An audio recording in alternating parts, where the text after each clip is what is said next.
Hey up everyone, welcome to another video. Today, got Joe from Retro Race and Restore with me, currently making a brew. We're going to be going around his drift project. I'm not going to say what it is yet because I'm going to let him do that in a minute. You've probably seen it in the background of a lot of my videos already, and anything I've posted, any photos or anything I've posted on Instagram of the workshop, it's been in there. So much so that we've had people asking like what it actually is and stuff like that, and I've been meaning to do this video for a while. So we're going to get into it now. So before we get into it, do you want to just give the people at home a bit of a background on who you are, what you do, what Retro Race and Restore is? Yeah, so Retro Race and Restore is pretty new. It's only sort of started this year. It's born out of working at a few different car places and race shops and sort of seeing things that I like from those places and deciding that I want to kind of have a go myself. This particular project that we're going to talk about, I started maybe 5-6 years ago, and it was to prove to myself that I could build what I thought was, you know, a decent pro level car at the time. It's obviously pro has gone bananas now, but yeah, I just wanted to prove that I could build a whole custom car to myself. And this business is kind of the fruit of this thing. First question, what is it? It is a 1970 something, I don't actually know, BMW 2002, the chassis code's an E10. I believe it was maybe a 1502 or a 1602, something like that. Yeah, I never really had an interest in these old BMWs until I used to work at a place that we restored them. It was a TVR specialist and a classic BMW restoration shop. And that's what kind of got me into them. How did you actually come to dream this build up? What inspired you? What, you know, went from just an idea to what we see in front of us? Yeah, it was a bit of an accident really. At the time I was building an S13 hatchback to go back into competitive drifting. And I was working at the TVR BMW place. And one day the owner, he came out into the workshop and said, there's a BMW in the container that needs to be cut up and put in the scrap pile so that it can be got rid of.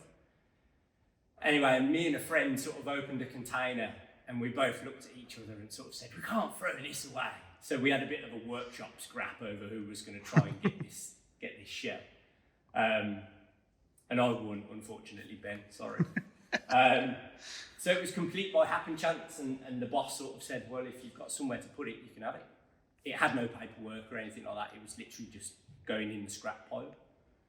So I got it back to the workshop and I just thought, you know, S13's a 10 penny, but this thing could really get some attention and be seen.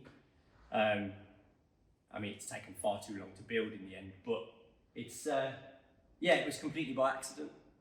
Okay. So, I mean, to be fair, what you can see in front of you already, he's still going to grab attention even now. yeah, I'm sure. It's probably not the most competitive of cars at this point in terms of, you know, the higher ranking competitions and stuff, Yeah, but sure. he's still going to be a very competitive car around the mid-level, so Yeah. I'd say it's still a pretty good one. So what's the most enjoyable part of this build been for you so far? Most enjoyable, the fact that it works. At the beginning, a lot of people said, you're mad, that's not going to work, it's not going to fit. So basically, it's got an S13 rear subframe, complete. It's got an S14 front subframe, complete, and an S14 SR. Moved all the suspension pickups to match the S chassis. And a couple of people were just like, it's not going to fit, it's not going to work. And this, you know, it's in a running driving state, so it worked. So that's probably the most enjoyable thing for me. Okay. But I mean, it's a cool looking thing. So Yeah. having it here in the workshop every day when you open the door is pretty cool. Yeah. I mean, I enjoy looking at it every time I come in. Yeah, it's so different that, you know, you're not going to see another one like this. People have put SRs in them in America and stuff, but nobody's gone to the length that I've gone to with this. So Yeah, I can't remember what it was, but I saw something come up on my recommended a few weeks ago, and it was actually a 2002. okay. Bright yellow, I think it was in America. I think he was talking about putting some kind of V8 in it or something. But Okay. yeah, it was, yeah. I can't remember the name of the guy, but yeah, there are a couple out there, but I've not seen many people messing around with these at all. No, So there's a few cool ones in the UK. They're more sort of show cars than race cars. I fully intend to kick this thing's head in at every given opportunity. Hence the mostly fiberglass bodywork. Yeah, it's fully designed to be rebuildable in a weekend, basically. Yeah. So Yeah, that makes the sense. only thing that if you bent the chassis, you're done. But I've kind of built it so that it's going to be really difficult to bend the chassis. Yeah. Everything else is purchasable off the shelf, or I made and own the molds. So, Fair dues. yeah. So you mentioned that you had to move the suspension struts to match the S14. Yeah. How much work went into that? It wasn't actually that bad. At the time, I had an S chassis to sort of measure angles and different points off. And the original BMW suspension hole was probably, I don't know, 30 mil further forward than it is now. Okay. So it was just a case of kind of taking an oval out of there and putting it here and making it work, sort of thing. Okay. And then strengthening it all with this plate. I saw somebody in the Mark II Escort world using this sort of chassis reinforcement and then tying it into this tube actually goes all the way down to the chassis leg. All right. So it's all sort of tied into the top and the bottom and then gusseted to the wheel arch. So the front was actually the easy bit. It was kind of getting everything lined up in a wheel arch, put the engine in, see where that sat on the subframe, move it around a little bit and then make it all fit. The rear subframe was the one that was a bit of a pain. Why was that? So, well, I say it was a bit of a pain. It wasn't. Believe it or not, the S chassis subframe, the two arms at the front, actually almost fit perfectly with where an original BMW beam mounted. There was just a bit of like move that hole to there, reinforce it all, and it fit. The tricky part was getting the rear pickup points for the subframe. Okay. In these, there's a rib in the floor just by where the spare wheel well and the fuel tank goes. So we basically took the whole floor out, but we replaced that rib with some real chunky, I think it was 40 by 20 3mm wall tube. Okay. And then we just basically sunk some round tube into that and picked up from there. But it was only tricky in the sense of making sure everything was straight, true, square, so it took a bit of time. Yeah, I can imagine if you got something even like a millimetre out, it's going to really affect how the car handles and everything. Yeah, I mean, if you can get it right in the early stages, it just makes everything so much easier. There is an element of being able to align things out of it with the suspension arms and stuff, but if you take the extra time and get it straight first, then you haven't got to worry about it. So we've just taken off the front panels so we can have a bit of a closer look at the suspension and everything. We'll get in there in a bit and get some B-roll of that. You can see just how easy they are to come off, literally sitting right there at the moment. They're just like, that's just a skin replica of a whole front. Wow. I mean, you have still got the original front upstairs, haven't you? So. Yes, yeah. Until the whole car works and it's gone together and I know it works, I haven't thrown any of the metal panels away. No, which makes sense. So when it goes together and I know it all goes well and it fits and it's painted, I'll throw all the metal ones away. I mean, you could always keep the metal ones for like a show thing, couldn't you? Yeah, possibly. I mean, I've literally taken a mould of all of the body, so I can remake everything but the roof. So, but I do plan to do the roof at a later date.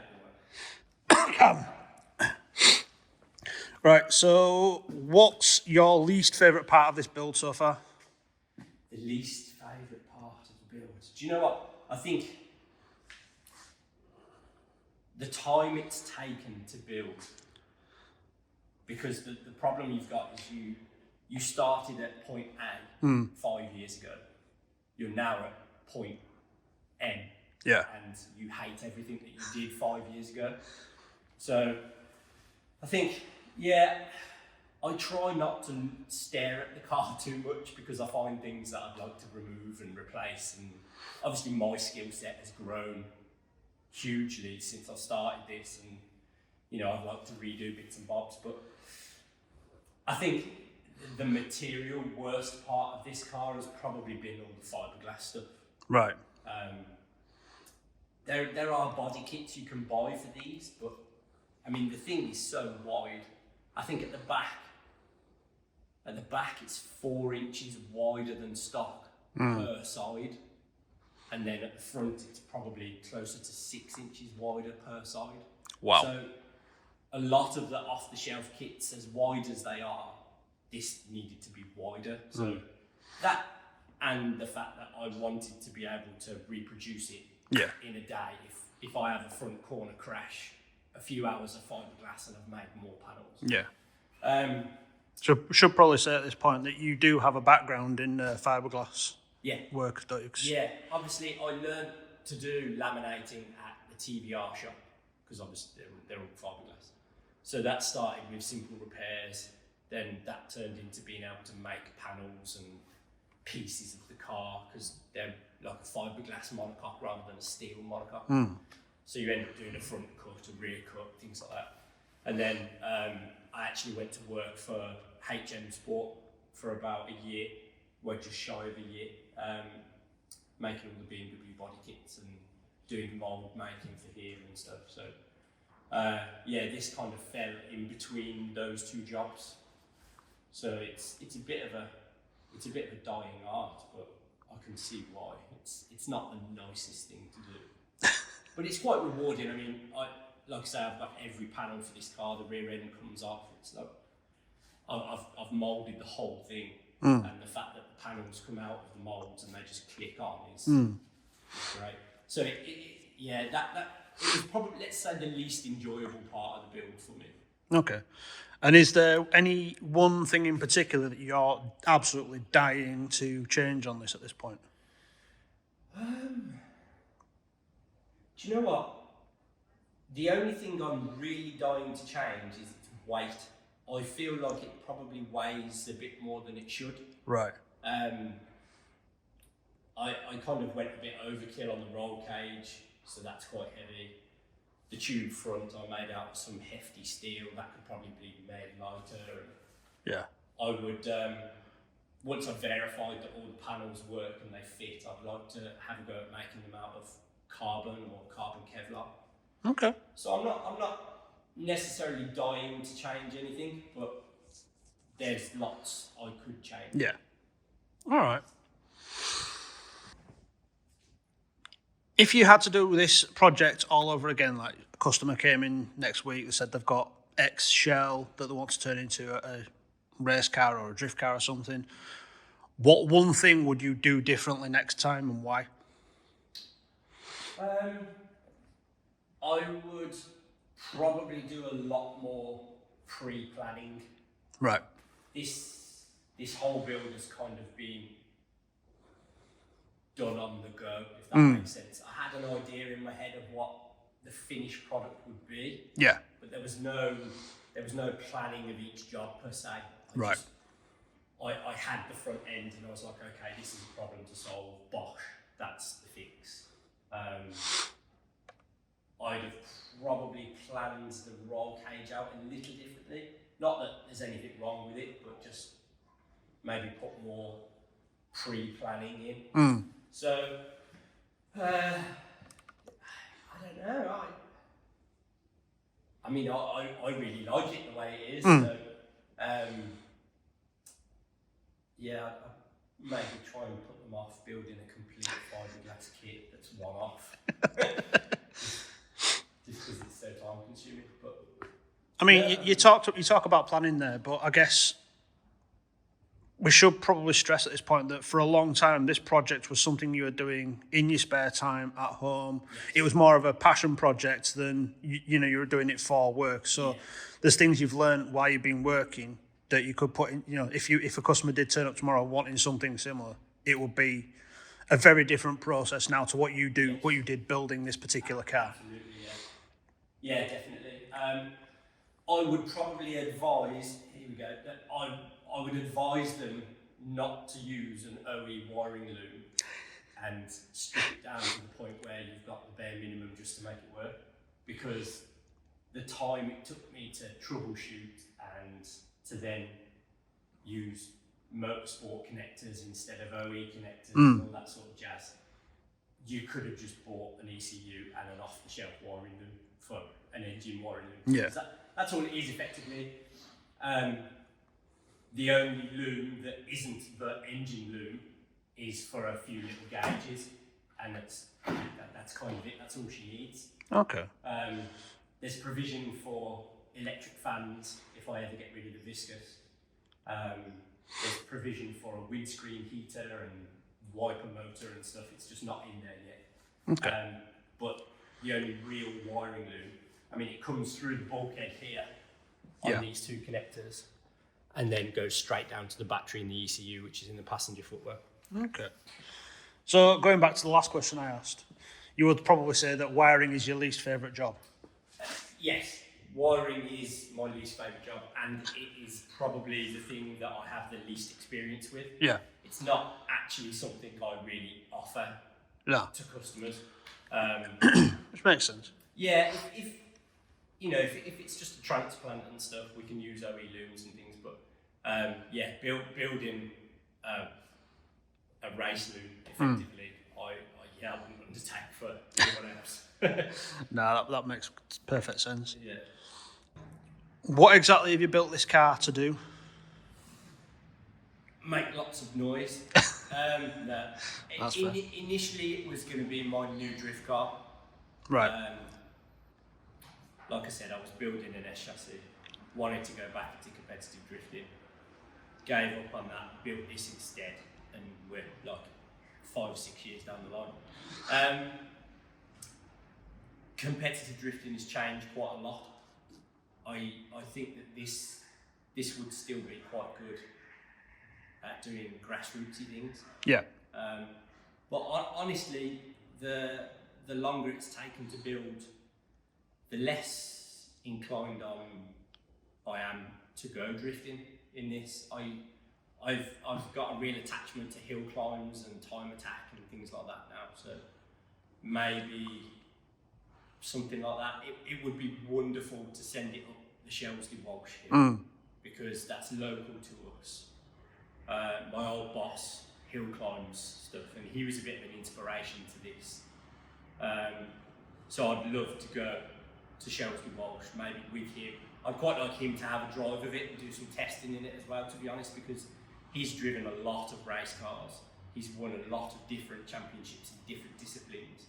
So he'd be able to give me a real good insight to what's good, what's bad, what needs changing. And I just fancy doing some track days. Yeah. So just getting behind the wheel, learning the car. I will go drifting in this. To what extent, I don't know yet.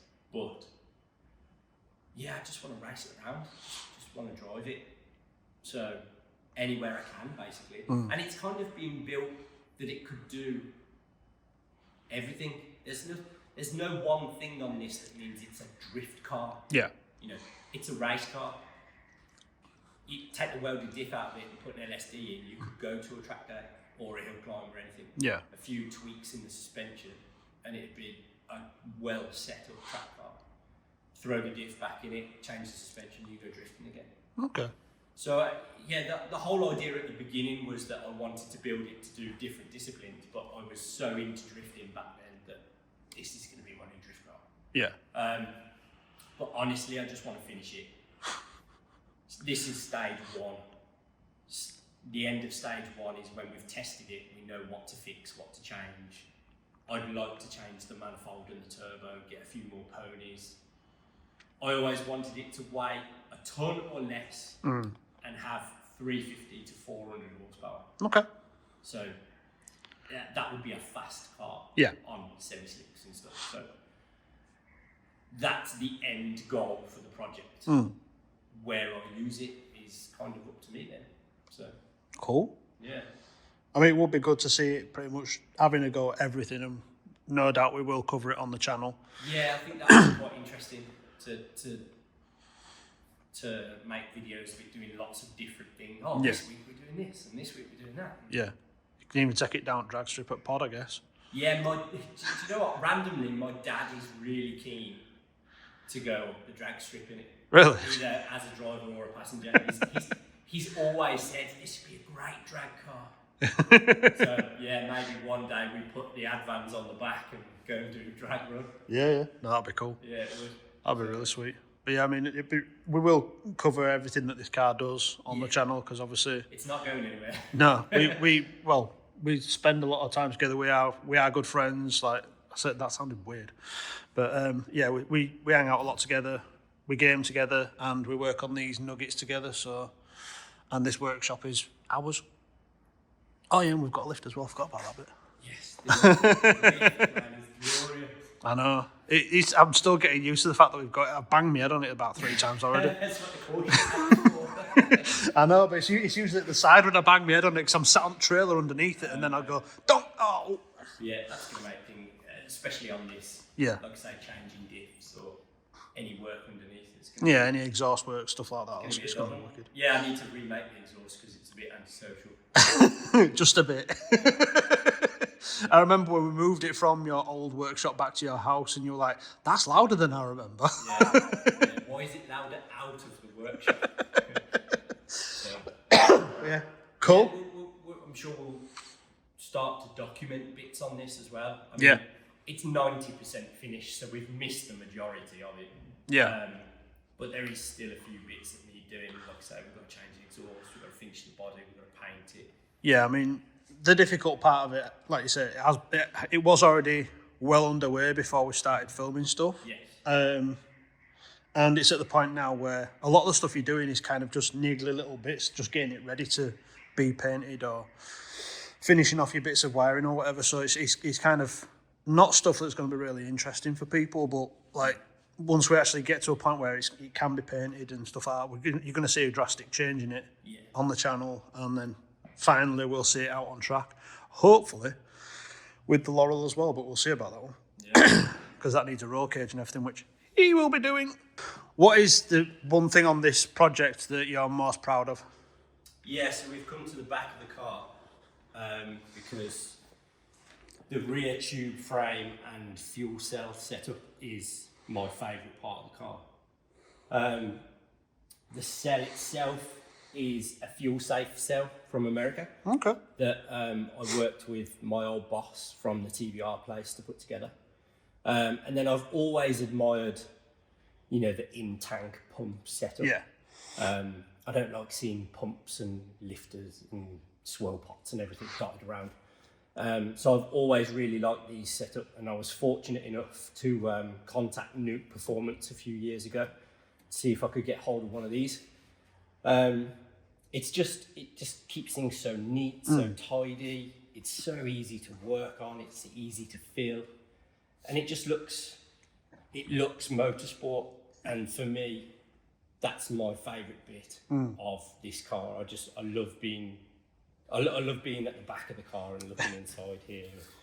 I mean, it does actually look really cool. I mean, like the way you've routed the lines and everything, and obviously there's some wiring that needs sorting out there, but that's for the gauge, I'm guessing. Yeah, there's going to be a level gauge just up here inside the car. Oh, okay. So as you're filling it, you'd be able to see the level going up. So will you be putting a filler up here as well, or? The plan was to have a filler over here with a hole in the boot lid. Yeah. But for now, it's only got sort of a jerry can of fuel in it. So. Fair enough. Until the point comes. But yeah, my point before was it does actually look like really tidy from back here. Like, to be fair, everything you've done on this car, you've tried to make it as neat and tidy as possible. I'm guessing that's mainly to make it as easy as possible to work on. Yeah, just as minimalist as possible, as race car as I could get it. Yeah. So there's very little in the back here. There are some crash bars that come off these takeoff points. Oh, the little like They're butterfly like wings. butterfly wings, yeah. Yeah. So there's one there. And then there won't be anything else in the boot. This would be it. Obviously the rear end all comes off, but yeah, as minimalist as possible. There's the fewest things to go wrong. There's the fewest things to fix, and it means that there's lots of room to fix them when they go wrong. Okay, that's cool. Makes a lot of sense.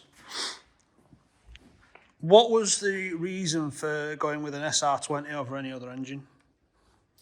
So I was building the S13 prior to this, and I had an S14 donor car sat there waiting for the S13. Back when you could buy them for $2,000. So it was just because that's what I had. Okay. I got the BMW as a completely bare, non-rolling, rotten shell. So it was a case of just using what I had. I knew I didn't want to put the BMW engine back in. I mean, I like JDM stuff. Yeah. I like S chassis and R chassis, so it made sense for me to use this because I kind of know them. So yeah, not that there's anything wrong with the BMW engine. I think they're really cool. We used to do a lot of them, but it was just purely because this is what I had. Okay. And if you could choose any engine to go in it at this point, would it still be an SR or would you go with something else? I don't know. I always like the idea of putting a 1UZ in this, but also it's very cramped and there's not a fat lot of space. So Yeah. I think a 4-cylinder is probably the best way to go. And honestly, I probably wouldn't use an SR just because they're shonky old donkeys now, aren't they? So Yeah. maybe a K series or maybe like a Ford EcoBoost engine. That'd be quite cool, It'd actually. be pretty cool. But yeah, I mean, we're getting ever closer to testing this thing, so we'll see how reliable the old girl is. But it's a completely stock engine. And it hasn't been opened up, so you haven't let the magic out yet. No, it's a UK one, which is a bit of a shame. But yeah, completely stock, so 230, 240 horsepower maybe. Yeah. I mean, I guess if you were going to go with any bigger engine, then you probably have to go Daigo spec and like move it back into the actual cockpit of the car, wouldn't you? Just to try and fit it in. Yeah, you'd be hard pressed to put a 6-cylinder in there. Yeah. Which is why a 4-cylinder is obviously the best option. Yeah. Unless you want to be sat with. There's a bit of space in there. I left maybe an inch more than most people would, just so that I can get it gearbox bolts and drop it out.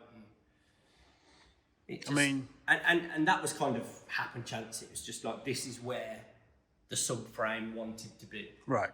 So in the future, I could modify the engine mounts and move it back that inch if I need to. Yeah. I've got the space in the gearbox mount and things like that. So. I mean, having worked on SRs and RBs myself, it does look like there's a lot more space to get to any bolts around the gearbox than there normally is. Yeah, I put a rather large gearbox tunnel in it. I had a friend make the tunnel for me. Yeah. Back when we first started the project. And then I put it in just sort of to hedge my bets a little bit because it's still got the Nissan 5-speed. So I highly expect that will exit the chat at some point. So we built a transmission tunnel that could take a CD or a BMW box or even an RB25 big box. Okay. So in some respects, you've actually future-proofed the chassis for whatever gearbox you might need to use at a later date. Yeah. Well, that's pretty cool. I didn't actually know that myself, but that's pretty cool. Last question, and this one comes from Josh on Instagram, or should I say, Juicy, as his username says. Have you decided on a colour yet? That's because I can never make my mind up on the colour, isn't it? Yeah. Yeah. I'm 90% sold on a metallic British racing green, Okay. but there's a 10% Nissan niggle in the back of my head that wants the TH1 blue. Oh, from the R32. Yeah, the navy blue pearl. That would look cool. I think both colours with the bronze wheels would look amazing. Oh, yeah. And period correct. But yeah, I'm kind of swayed towards the green at the moment. And as Josh knows, I'm sure I'll probably change my mind again. Yeah, I mean, you've changed your mind at least 4 times since I've been in this workshop with you. Yeah. At one point, you were going to go the same colour as I'm planning on painting the Laurel. It was going to be beige with the bronze wheels. It was going to be like more of a royal blue, or Yeah. It was. I even thought about yellow at one point. The thing is that the period that these were released, Yeah. they had lots of colours. Yeah. There was orange, yellow, green, blue, white, black. So when you look at pictures of them, there's so many cool ones in so many different colours. So it blows your mind a bit. Oh yeah, I can imagine. But that's the weird thing about cars now versus cars when this chassis was about. Like, they came in such a wide variety of colours, and now it's basically like grey, black, blue, sometimes fucking silver. Yeah. It's really boring. You can either have grey, or white. Yeah, I forgot about white, to be fair. But yeah, it's going to be very strange to see it in anything other than primer and white gel coat. Yeah, it will. I mean, the engine bay is actually painted, so that will be staying that colour, as is the interior and the boot. That all got sort of this textured paint. Yeah. So that will be staying that light grey colour. Again, from a motorsport perspective, if you have a line below, you'll be able to see where it was leaking or anything like that, or any cracks or twists, you'll be able to see where the paint is cracked. So. Yeah, that makes a lot of sense. Yeah, so a dark colour. I'm going to say a dark colour. Personally, I think you mentioned beige. I think hearing aid beige might be a good way to go. Yeah. A bit like that multiplier they did on Top Gear years ago. Originally, with the bronze wheels, I had painted the suspension arms and the subframes the same sort of bronzy colour. Yeah. And I was going to paint it, I think it was a Mark II Escort colour, it's like a creamy white. And I was going to call it Cookies and Cream. that idea has since got real stupid in my head, so I've gone through many different choices of colour. I think it's safe to say you've got quite a lot of time in your own head. Far too much, yeah. And not enough time on this. No. So, it does need finishing, to be fair. Yeah, it will be. What I'm going to do is dedicate my Saturdays to sort of get this done now. It's at the point where the roof needs a skim filler because it's a bit wibbly wobbly, as are most of cars this age. It's not as bad as that 14 you had. No, the S14 was terrible. Yeah, so it's gonna go to the body shop hopefully in the new year. It will get a skim on the roof, and then the actual metal body will get painted. Then it will come back and I'll finish the fiberglass parts because I've done all fit up and stuff. It's just I need to finish making them. Yeah. And then they will get painted. The seats can go back in, the harnesses, the fire extinguisher, and then we can go racing. Sweet. Well, I hope that answers your question, Juice.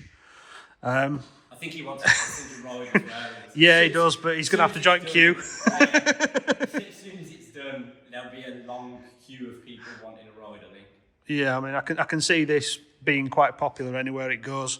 Like, when I've been at drift days at Teesside myself, I mean, I'm rubbish, but people still come up and say, "Oh, can I jump in and have a passenger ride?" Like, no, because I'm doing crap and I don't want to do it. It's an out of the norm car. Yeah. So I can see people really wanting to like spend some time with this once it gets out there and stuff. But yeah, cool. Thanks for your time. That's brilliant. So I hope you enjoyed that, everybody. I'll speak to you next time. Bye.